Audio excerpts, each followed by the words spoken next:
I'm Ron Daly. Welcome to Firecast here at the Fire Summit in Pikeville, Kentucky, forging innovation in rural education. And we hope that you enjoy today's activities.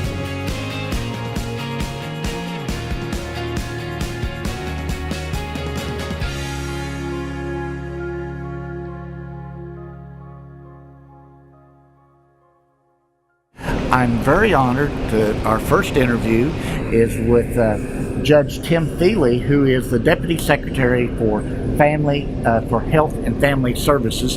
He keynoted the summit talking about the opioid crisis. So, Judge Thiele, I want to thank you so much for being here. And would you tell us what are the challenges with the opioid crisis in the Commonwealth, and what is our state doing about it? Great. Well, thank you, Ron, for inviting me to be here. Educational summits like this are so important because you get the teachers and students together and work on stuff, and education is close to my heart. But I was asked today specifically to talk about the opioid crisis. It is a crisis. There's no question about it here in Kentucky. We lose approximately 4 Kentuckians a day to overdoses in the opioid crisis, and it's tearing families apart. We have too many children who are being born addicted to drugs, over 1,000 last year. We have too many families being torn apart where about 8,500 children are in the care of the state because their parents, in many cases, had drug problems. So the state is taking it very seriously. Governor Bevin has this as one of his top priorities to deal with the opioid crisis. And at the Cabinet for Health and Family Services, we deal with it both in our behavioral health section and our public health section because it is a public health crisis. So what we're doing statewide is we've got some federal grant money that we're putting into a program that's working on prevention, treatment, and recovery in particular. In prevention area, we're working with the medical community. The medical community is often the start of the opioid addiction. It's not something where someone started smoking marijuana and went to a higher drug. In many cases, the opioid addiction is somebody who got hooked after getting medical treatment or dental treatment. So we're working with the medical community to make sure that they limit the prescriptions. For example, the legislature passed a bill last time that limited 3-day prescription after a procedure, except in certain cases. That keeps the opioids off of the street and off the market, and also has the doctors making sure that people aren't getting addicted there. So that's one thing we're doing. We have a statewide CASPR program, which is an electronic monitoring system on the prescriptions, that we can tell if somebody's been doctor shopping by going from one doctor to another to try to get the drugs. We can also tell if there are doctors out there who are over-prescribing. We can address those both with the information that we receive from the CASPR system. In the area of recovery, we're working to put in place treatment centers specifically addressing pregnant women with children so that we can get them into treatment as quickly as possible and hopefully save 2 lives instead of just 1. We're also working very closely with the Justice Cabinet in individuals who are being released from prison. Because a lot of times people are in prison because of drug problems or have drug problems when they do other things. They often get a chance to dry out in prison, but we don't want them returning to it, so we're working on programs to prevent prisoners from returning. So those are a couple of the programs, a couple of the many programs we have going on. The other thing we are doing is we're making Narcan available to first responders. Narcan is a drug that is administered to someone who's having an overdose, can immediately end the effects of the overdose, literally bringing people back from the edge of death. Well, Judge, I want to thank you so much for being here and being our first guest on the program. I appreciate it. I appreciate what everybody in Quebec is doing for this program.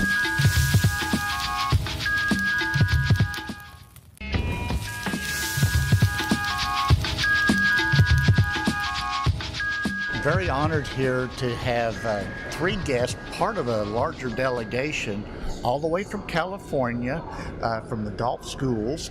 And let me introduce Superintendent Karen Schauer, so to introduce the rest of the people, and then just tell us what why you're here. Yes, well, we're very grateful to be in Eastern Kentucky. I'm Karen Shower, Superintendent, and I'm joined. We have our leadership team that's here from Galt. We have another district administrator. We have 2 school administrators and 2 teachers. So I'd like to introduce Kim Frizzy, who serves as a teacher, an elementary school teacher, and also a principal, David Nelson, and we're all from Galt. Okay, and so when you talk about Galt in the school, so is that a district or Yes. Talk about your district a little bit. Yes. The Galt Elementary School District is a preschool through grade 8 district. We serve about 3,800 children, and in the community of Galt, we have our elementary district has 5 elementary schools, a middle school, and a preschool. There's a high school district, and then there are 1 school feeder districts that all feed into the high school district. So that gives you a feel for both the elementary and high school district. The community of Galt is about 22,000, population of 22,000. It is 30 miles south of Sacramento, between 2 large cities, but also can be forgotten at times because it has a small town feel, and far away from cities, and maybe the nearest say college or university is about 30 miles away. Okay, and how did you hear about KVAC, these 22 school districts, and happen to be traveling all the way from California, Northern California to Pikeville, Kentucky? Well, I can tell that there's a powerful journey that's underway in Eastern Kentucky and KVAC, and our journey started in December of 2012. We were one of 16 education organizations that were funded through Race to the Top. And so in that time, there were some times that we would have time to network with other systems that were funded through Race to the Top. But I have to tell you, it didn't quite sink in to me that KVAC was a part of Race to the Top. It wasn't until we were in Austin, Texas, for the South by Southwest Edu Conference, and we saw a description of this session that talked about personalization and this real investment in the person and personalization and capacity building and the power of community to really make positive change over time. And there was this connection we felt in terms of what was happening in Eastern Kentucky with personalization, working with different partners that we felt we could learn from as well. Yeah.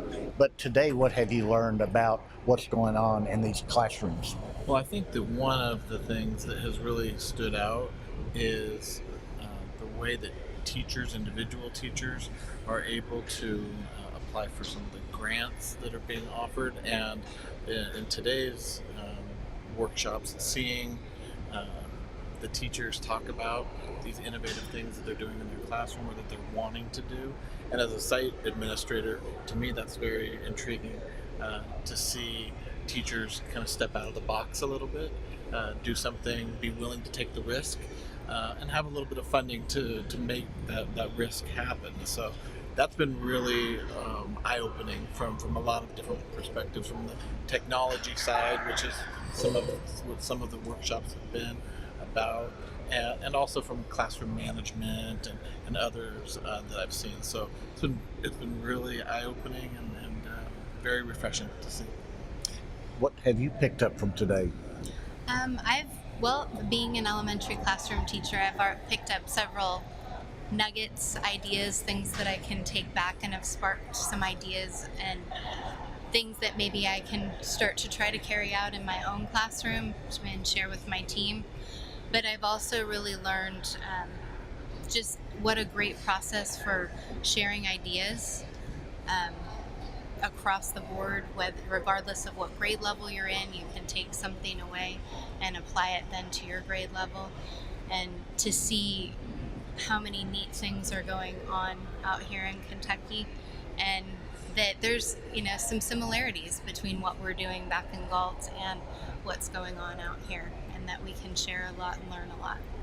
If I could add to that, I think one of the things that has really stood out is is being able to say, you know what, we're doing some of these same things in Galt, and it's refreshing to hear from another set of school districts that are doing similar things and being successful with them, because I think it validates in a way some of the things that we've implemented in our school district. So that's been really good too. And I think as a superintendent, it's like trying to look at like what organizations to benchmark. And that was, I think, what we were locking in is like when we were looking at the work here, that there seemed to be, yes, there are connections, but also opportunities for us to push our thinking and learn new things through this potential work together. Of course, what's neat, you folks have made the trip out here, and so you learn firsthand, you see that energy and all that. But then now, your teachers, your administrators, staff members can log online, and these same sessions that have been presented, you saw in person, they can log on to that. So that's going to be a very part of your toolbox. Yes. Very, very powerful, and that's a kind of a testament to the technology age that we're living in.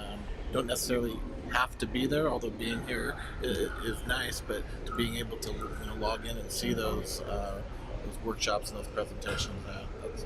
Well, and as you've seen, the power of the consortia is learning from each other using our technology. But now I think there are intentional plans for our schools to learn from you just as well as you'll be able to learn. So I think there's some discussions going on how Yes. we can Yes. be a part of that partnership. Yeah, we have a somewhat of a vision statement that we work through that is described as growing and learning together, acronym GALT, and that's what I have felt here. I felt that there is just this spirit of sharing, as my colleagues were sharing here, which helps if we're willing to step up and take that risk and put our ideas out there and get feedback, the growth, and that models so much for the children, for the youth. And I was just going to say, I'm also been so impressed with the involvement of youth in leadership opportunities today. That has just been really powerful as well. The Race to the Top grant helped us transform what we are doing in our schools. How did the Race to the Top grant help transform your school district? I think had we not gotten Race to the Top, I think it would have been very difficult to have had the capacity building opportunities. We are at 1-to-1 with computer devices. Certainly it helped that way, but what it took to be able to create some new positions, to interact not only internally, but to have funding to reach outside the community of Galt. And it's part of why we're here. It's part of what funded us to be here too, those opportunities to grow and that blend of internal and external expertise to get to a better place as a school system and for the community. Yeah, and I think as you pointed out, you're doing some remarkable, great things, and then it's nice whenever you visit another set of schools to realize, hey, that we're on the right track. That's affirmation for some of the strategies and programs you've got in place. Yeah, and I know California is a large state, and there are schools and districts that are doing really good work there too. Sometimes, again, what we're seeing in Eastern Kentucky with what's happening in personalization and partnerships, it's pretty special. It's pretty special, and I think when we're visioning and actually dreaming with our eyes open, it looks like there could be some really powerful ways to work together. Okay. Well, first of all, appreciate your folks coming here to visit us and being at the summit and spending some time with us outside the summit, but then also being on this Firecast. Thank you so much. Thank you. Thank you very much. Thank you. Thank you.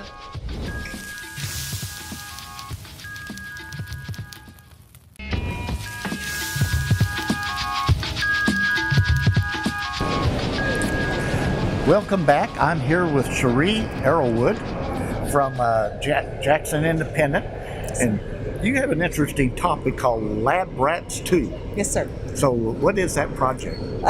With Lab Rats 2, it's an extension from last year's grant that I got called Lab Rats. And last year I teach 6th grade science. And so we took all of our activities and we did lots of hands-on experiments and activities, and the kids videotaped and they made their own YouTube videos. So my plan was to do one for every unit, but last year we only got 2 because we were just getting into it. So this year I've tried to extend that. I have those same kids in 7th grade STEAM class this year, and then I have a new 6th grade science group. And we're going to create more YouTube videos, but this year my grant is we're going to make our activities and our hands-on much bigger and more exciting, that wow factor. So for example, we did simple machines and we did potential and kinetic energy. So part of my grant, we paid for buses for them to go to a place called Newton's Attic in Lexington. And it is a place that was designed by engineers and run by engineers. And they've just created all these different machines that demonstrate all those concepts in that unit. And then the kids actually got to use the machines.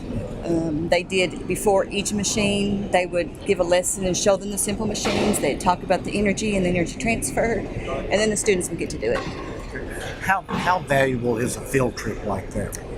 I've been teaching 33 years, and I find that my students learn so much more when they can get out and see it in the community and see real life. This is something this man had done since he was 11 and 12 years old. He started when he was their age, building machines, and then that got him into the engineering career. So I just feel like that is very valuable, as long as it's not just let's go play.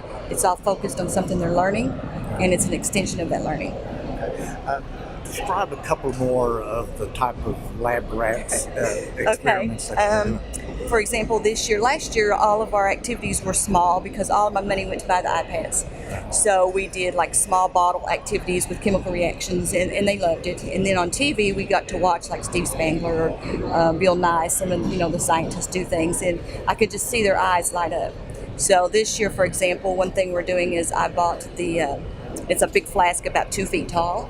And so when we do something we call elephant toothpaste, they'll get to do it in their bottle first. Instead of watching it on the TV, we're going to, in the center of the room, put that big one and have the toothpaste go everywhere. That's a Spangler activity. And then we always do the bomb bags.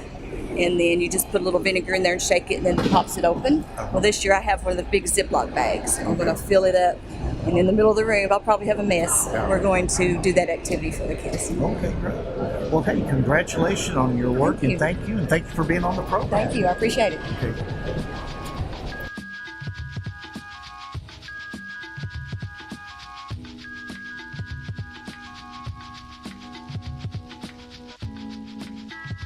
Welcome back, and I'm with Rich Kimmel, who is in business and industry in Louisville. But wear a lot of hats. Ron. Wear a lot of hats. He's on the chairman. He's on the State Board of Education. Vice chair. Yeah, Vice chair. You've come here to kind of learn about what's going on. You're very dedicated to education. You've been a former journalist, or you still may be doing a little long bit time ago. Okay, good. So tell us a little bit about your observations on what you've seen already today. Well, I've attended a couple of the workshops and heard the overall presentation here this morning. And I tell you, I am impressed to see this kind of initiative coming out of East Kentucky. I'm here to be educated. I'm not here to speak. I'm here to learn. And one of the things I'm learning is that there seems to be a lot of energy for innovation. And that's something we really need in today's environment, particularly with the financial challenges we're facing in this state now. And education, obviously, is going to have to deal with the consequences of that, like everybody else. And in that environment, I think it's incredibly important that we encourage new thinking, new ways of doing things, challenge the status quo, and bureaucracies many times don't react kindly to that kind of thing. We call them wagon circlers, people who want to defend the status quo. And I'm really encouraged to see the culture that I see exhibited here, where people are innovating. You have a culture of innovation that exists in this facility, and it's being reflected in some of these workshops this morning. For instance, and these are just two. I attended in the first workshop this morning. Breathitt County is doing some amazing things in transition readiness to transition kids. Not just, we talk about transition readiness a lot when a student graduates from high school and then into adulthood or the workforce or college or whatever their next step is going to be. But they're working on transition readiness from kindergarten to elementary, from elementary to middle school, from middle school into high school, and they have some really interesting things going on there, and that's encouraging to see. Harlan County, there were 2 students from Harlan County that are just were really concerned and really developed a passion to attack the apathy that exists in the student body in their high school toward the school. So they're just these 2 youngsters, and I'm sure there are others involved as well, have taken it on themselves to initiate some projects in Harlan County High School to energize the students to develop passion for the school and school spirit, which was really lacking in that facility. It's really encouraging to see this kind of energy here in East Kentucky. Well, you've been a good public servant. Now, how long have you been on the State Board of Education, and what is your role? And what is the role of the State Board of Education? Yeah, I am a novice when it comes to education. I've been on the state school board now for a year and a half. I'm not a professional educator. I have a manufacturing and engineering company, and it's based in Louisville. We have plants in Cincinnati, Columbus, Ohio, Indianapolis, and Evansville, in addition to Louisville. So my role on the state school board as vice chair is to simply serve on the organization that oversees and sets the parameters for the operation of all of the public school districts, whether they're county districts or independent city districts throughout the state of Kentucky. One of the big initiatives we've had this year has been the development of the new assessment and accountability system, which we're in the process of rolling out, which is going to be defining and measuring educational outcomes and holding districts and facilities, individual schools accountable for the results that they produce. And that's very difficult because a lot of people are going to feel that they've been treated unfairly or that they have a unique situation and that the system may or may not accurately reflect some of the neat things that are going on in their own school system. So one of the things we're also trying to do is hold people accountable for things that can't necessarily be measured. Incorporate some of these things that are not testable, to put it that way. Things like what we used to call them soft skills, but now I believe we call them essential skills. Things like being able to meet your commitments, to show up consistently, to work effectively in groups with other people. Things that you can't test for, but the student may have exhibited these properties in one way or the other throughout their school career. So these are going to be incorporated into the system as well. Rich, thank you for being on absolutely. the show and, You bet, Ron. and making the drive up here to Louisville. Well, thank you for the work from you all Louisville do to here. see what we're doing. Yeah, thank you.